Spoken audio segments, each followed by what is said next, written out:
हनुमान चालीसा किसको याद है? तुमको याद है? चलो कौन कौन पढ़ती है? कौन नहीं पढ़ती है सर? खाली खाती है, पूजा वूजा नहीं करती है सर? कभी कभी। अच्छा, एको बार जिसने हनुमान चालीसा पढ़ा हो अपने जीवन में? मतलब ऐसा नहीं कि रोज पढ़ना है, कभी पढ़े हो सब? चलो ठीक है। उसमें एक पंक्ति मिलती है, अष्ट सिद्धि नौ निधि के दाता असवर दीन जानकी माता। याद आ रहा है? हाँ, आगे पीछे बहुत सारा है, राम रसायन तुम्हारे पास पति के दादा जो भी है। मेरा मकसद यहाँ हनुमान चालीसा नहीं पढ़ाना है तुम लोगों को, ठीक है? उसमें 8 सिद्धि और 9 निधि का जिक्र आया है। एक लाइन है ना, अष्ट सिद्धि नौ निधि के दाता असवर दीन जानकी माता। ये 8 सिद्धियां हैं। यहाँ भी देखो, रसखान की सवैया में भी कहा गया है कि 8 सिद्धि 9 निधि के सुख नंद की गाय चराई की सारा। ठीक है, अब थोड़ा सा जान लेना है कि 8 सिद्धियां और 9 निधियां क्या है। तो 8 सिद्धियां ये नाम है, अणिमा, महिमा, गरिमा, लघिमा, प्राप्ति, प्राकम्य, इसी को और वसित्व, ये सिद्धियां हैं। इसके बाद 9 निधियां। निधि समझती है सर क्या है? धन संपदा ऐश्वर्य नहीं होता है। जैसे हम लोगों के पास क्या है, कितना पैसा रखे हैं, कितना रुपया रखे हैं, कितना गहना रखे हैं, कितना कपड़ा रखे हैं, उसमें कितना सोने का है, कितना चांदी का है, कितना रेशम का है, कितना मखमल का है, ये सब है ना, है? इसी से हमारी अमीरी गरीबी का पता चलता है जी। तो वैसे ही जो 9 निधियां हैं, पद्म, महापद्म, शंख, मकर, कच्छप, मुकुंद, कुंद, नील और खड्ग, ये कुबेर के पास है। किसके पास है? कुबेर के पास क्या है? 9 निधियां हैं, ठीक है? 8 सिद्धियां जो हैं, इनमें से किसी के पास कुछ है, किसी के पास कुछ है, किसी के पास कुछ है। 8 किसी के पास नहीं। और दोनों की बात की जाए, 8 सिद्धि और 9 निधि, तो इसकी तो कल्पना ही करना बेकार है कि सब किसी एक व्यक्ति के पास होगा या किसी एक के पास होगा। 8 सिद्धि और 9 निधि। कहने का मतलब ये है कि किसी के पास जमीन भी बहुत बड़ा, जमीन का टुकड़ा भी बहुत बड़ा है, 200-400-500 बीघा का मालिक है, घर भी उसका बहुत बड़ा है, दुनिया की सारी गाड़ियां उसी के घर में है, दुनिया के सारे जितने गहने बनाए जाते हैं, सोने चांदी लोहा पीतल जो भी होता है, सब उसी के पास है। सारे किसी के पास एक ही व्यक्ति के पास सारी चीज़ों का होना संभव है नहीं है। किसी के पास कुछ है, किसी के पास कुछ है, किसी के पास कुछ नहीं है, किसी के पास कुछ नहीं है, नहीं। कोई कुछ के लिए बेचैन है, कोई कुछ के लिए बेचैन है। तो वैसे ही 8 सिद्धियां और 9 निधियां एक जगह आप हमको नहीं मिलेगी कहीं किसी के पास। वैसे हनुमान चालीसा में लिखा हुआ है कि अष्ट सिद्धि 9 निधि के दाता। ये किसके पास है? ये हनुमान के पास है। और दाता, दाता कहने का मतलब ही चाहे तो किसी को दे भी सकते हैं। अपने से ज्यादा होगा तो अपने किसी को देंगे, अपने ही नहीं होगा तो देंगे नहीं। इनके पास 8 सिद्धियां और 9 निधियां इतनी है कि चाहे तो किसी को दे भी सकते हैं। खैर छोड़िए, यहाँ इस दूसरे सवैये में रसखान जो है वो कह रहे हैं कि या लकुटी और कामड़िया पर राज क्यों को करी जा रहा है। लकुटी और कंबल, कमड़िया का मतलब कंबल और लकुटी यानी लाठी। यदि लकुटी और कंबल हमको मिले तो हम राज तिहुपुर को तजीदारों, तीनों लोगों के राज को, तजीदारों का मतलब होता है छोड़ दें। ये लाठी और कंबल किसका? कृष्ण का। सड़क पर खड़ा होकर के जो भिखारिया भिक्षा मांगता है उसका नहीं, ठीक है? किसकी लाठी और किसका कंबल? कृष्ण की लाठी और कंबल यदि हमको मिल जाए तो हम तीनों लोगों का राज छोड़ देंगे। अब ये तीनों लोग क्या हुए? धरती, आकाश और पाताल। एगो नीतीश कुमार बिहार के मुख्यमंत्री की गद्दी 20 साल से नहीं छोड़ रहे हैं। नहीं, नरेंद्र मोदी दोबारा जम गए प्रधानमंत्री के कुर्सी पर। राज करने का राज करने का अवसर कोई छोड़ता है? कोई छोड़ेगा?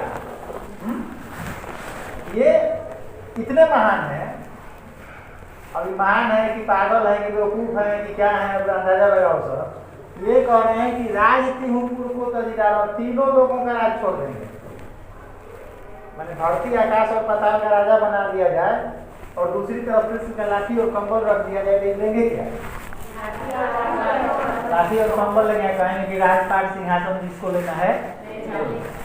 दूसरा कह रहे हैं कि आठों सिद्धि नवनिधि के सुख नंद की गाय चराई दिशा। यदि हमको आठों सिद्धियां और नवनिधियां मिल जाएंगे, जो लिखा हुआ है यहाँ, ठीक है, आठों सिद्धियां और नवनिधियां यदि कोई दे रहा है और दूसरी तरफ कहा जा रहा है कि एक तरफ वो सब और दूसरी तरफ नंद का गाय चराना है, तो क्या करेंगे? नंद की गाय चराएंगे। विचार हो, इसका उनको कोई दुख भी नहीं होगा कि हमको ये नहीं मिला। ठीक है, आगे कहें तरह से खान कबाऊं इन आँखन को, कभी भी मेरी आंखों को यदि मौका मिलता है, कबाऊं इन आँखन को, ब्रज के वन बाग तड़ाग, हवा तड़ाग का मतलब होता है तालाब। ब्रज यानी जहाँ कृष्ण रहते हैं, ठीक है, वहाँ के वन बाग और तालाबों को देखने का मौका मिले, कभी भी इन आँखों को यदि मतलब होगा कि एक बार चलो तुमको घुमा कर लेके आ जाएंगे, वहाँ छोड़ना नहीं है, लेके जाना है, दिखा देना है, दिखा करके फिर लेके आ जाना है।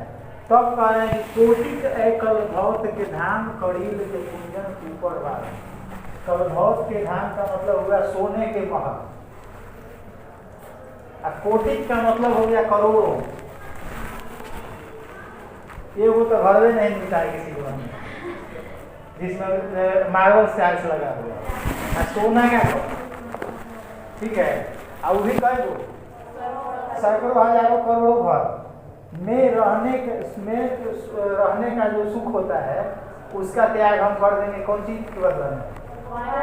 वन बाग तालाब वगैरह या वहाँ जो जंगल झाड़ वगैरह है ब्रज में, ठीक है, उसको देख करके हम ये सब छोड़ देंगे। क्या कहोगी सभी, क्या थे जी?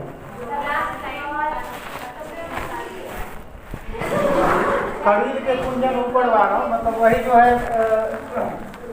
जंगल झाड़ वगैरह जो है ना ब्रज में, ठीक है, उस सब को देख करके हम उनको देखेंगे, सोने के महल में रहने का सुख छोड़ देंगे। उनको क्या कहा है प्रस्थान को?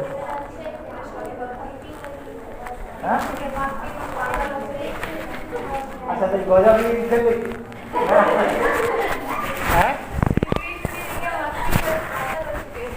तो गजब लीन थे लेकिन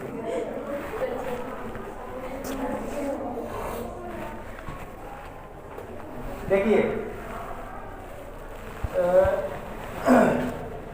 भले हल्के अंदाज में हम जो कहें, हंसने हंसाने के लिए, लेकिन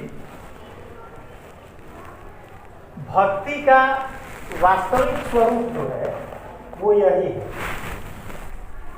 ठीक है, आप किसी की पूजा करते हैं, किसी की आराधना करते हैं, किसी की भक्ति करते हैं, तो उसके लिए, उसके छोटे छोटे चीज़ के लिए आप अपने बड़े से बड़े सुख का यदि त्याग कर देते हैं, ठीक है, तब आपकी भक्ति कही जाएगी कि नहीं आप सच्चे भक्त हैं, ठीक है, या आपकी श्रद्धा जो है वो सच्ची है। अब हम लोगों के जैसा नहीं कि भगवान को किसमिस का भोग लगा करके कहते हैं कि ठीक है बीपीएससी का एग्जाम पास करा, खिलाएंगे उनको कौन सी किसमिस, इलायची दाना नहीं, कलेक्टर एसपी बनने की इच्छा रखेंगे। भगवान इतने कम बुद्धि वाले हैं, किसमिस खा करके इतनी बड़ी उपलब्धि देते हैं, अब भी कैसे खिलाएंगे?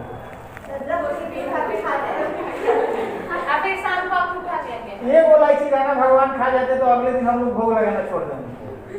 लेकिन इनको होता क्या है कि हम लोग खाते नहीं, गलती से भी खा गए तब नहीं लगाएंगे भोग। चींटी न लेकर के चली गई है, चींटी या मक्खी या मच्छर पर हमारा जोर चलेगा जी, नहीं ना जोर चलेगा। अब भगवान कैसे खाएंगे? आगे रख देते हैं थाली में, हम लोग हाथ में क्या ले लेते हैं? पीतल का घंटी, और दूसरे हाथ में क्या ले लेते हैं? आगे लगे रख लेते हैं। आप ऐसे ऐसे कर रहे हैं,